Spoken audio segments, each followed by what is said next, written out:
যেই নেতা তার কর্মীদের কন্ট্রোল করতে পারে না সে যোগ্য নেতা হতে পারে না।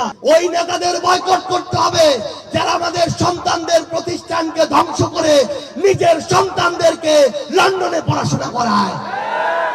5ই আগস্ট যখন শেষ হয়েছে আমরা প্রত্যেকে আমাদের সনাতন ধর্মাবলম্বী ভাই বোনদেরকে বাড়ি পাহারা দিয়েছি, মন্দির পাহারা দিয়েছি, অথচ একটা রাজনৈতিক দলের কিছু নেতা কর্মী তারা প্রতিমা বিসর্জনের পুকুর দখল করেছে, মন্দিরের খাস জমির জায়গা দখল করেছে, ঘর বাড়িতে আগুন দিয়েছে। আমরা সেই মানুষকে কোনোদিন যোগ্য নেতা বলবো না যেই নেতা তার কর্মীদেরকে কন্ট্রোল করতে পারে না।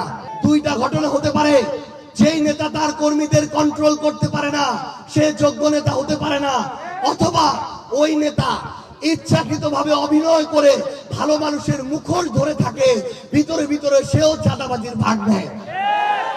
এই দুইটার মধ্যে যারা পড়ে, এই দুই ক্রাইটেরিয়া যারা পড়ে, আগামী নির্বাচনে তাদেরকে আমাদের সকলে মিলে ঐক্যবদ্ধভাবে বয়কট করতে হবে।